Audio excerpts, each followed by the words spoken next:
पाकिस्तान अपना मैच जीत चुका है, लेकिन उसके साथ साथ आज एक टेस्ट मैच भी शुरू हुआ है जो कि इंडिया वर्सेस साउथ अफ्रीका का था। साउथ अफ्रीका अभी पाकिस्तान से खेल के गई है, अब उनका यहाँ पे इंडिया के साथ सीरीज है। सो खैर उनका पहला दिन था टेस्ट का, और शुरू में तो आई थिंक जिस तरह उन्होंने स्टार्ट किया था लग रहा था कि अच्छा टोटल करेंगे, टॉस जीत के बैटिंग का फैसला किया उन्होंने, लेकिन बुमराह ने जिस तरह की बॉलिंग की वो 159 पे वाइंड अप हो गए। बिल्कुल आई थिंक कोलैप्स था एक, सो कोलैप्स नहीं मैं कहूँगा, आई थिंक मैं कहूँगा कि एक ज़बरदस्त बॉलिंग एक स्पेल था बुमराह की तरफ से। एडन मार्करम ने 31 रन बनाए, 23 रन बनाए ब्रायन गिल्टन ने, और बड़े पॉजिटिव लग रहे थे दोनों, बड़े ज़बरदस्त तरीके से लेके चल रहे थे। और पहली विकेट इनकी 57 पे गिरती है और 10 ओवर थे, 11वां ओवर वो चल रहा था, सो बड़े ज़बरदस्त रन रेट से एग्रेसिव अप्रोच से लेके चल रहे थे। फिर दूसरी विकेट इनकी 62 पे गिर जाती है, तीसरी 71 पे गिरती है, चौथी 114 पे गिरती है, पांचवी 120 पे, छठी 146 पे, सातवीं 147 पे, आठवीं 154 पे, और नौवीं फिर 159 पे 159 पे, और 10वीं भी फिर 159 पे टीम ऑल आउट हो जाती है। सो वो आई थिंक थोड़ा सा अलार्मिंग इनके लिए है, बट आई थिंक बुमराह ने बड़ी ज़बरदस्त बॉलिंग हुई। यॉर्कर्स जिस तरह के वो कर रहा था आई थिंक बहुत ज़बरदस्त था। 5 आउट किए हैं बुमराह ने, 14 ओवरों में 5 मेडन किए हैं, 27 रन दिए हैं। उसके बाद सिराज ने 2 आउट किए। सिराज शुरू में थोड़ा सा लग रहा था कि रिदम में नहीं है, लेकिन आई थिंक डिसेंट बॉलिंग की है। 12 ओवरों में 47 रन, 2 आउट कुलदीप ने किए, बड़ी ज़बरदस्त उसने भी आउट किए, बॉलिंग अच्छी कर रहा था वो भी।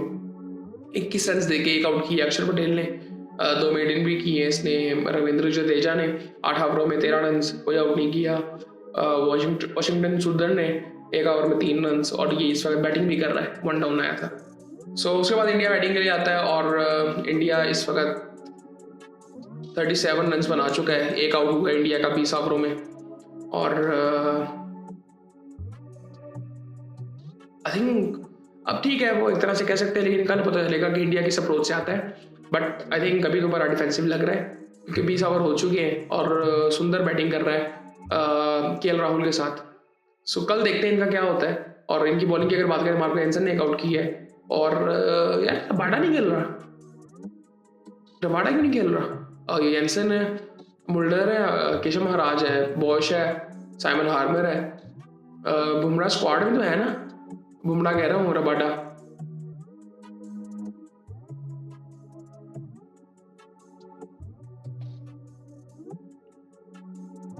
बताएं आप लोग, ये बुमराह कह रहा हूँ फिर दोबारा यार, स्क्वाड में है कि नहीं है? सो खैर ये सूरत हाल है जी। बाकी आई थिंक दूसरा दिन होगा इसका, तो आई थिंक इम्पोर्टेंट तो है, क्योंकि एक इनिंग खेल ले टीम तो फिर पता चलता है। और आई थिंक मुझे लगता है कि एक मैं चीज़ और देख रहा था टेस्ट मैच के दौरान, कि इंडिया ने भी ना काफ़ी हद तक इस चीज़ को मास्टर कर लिया होगा कि किस तरह की पिचेस पे, किस तरह की टीम के खिलाफ किस तरह की पिचेस उन्होंने बनानी है।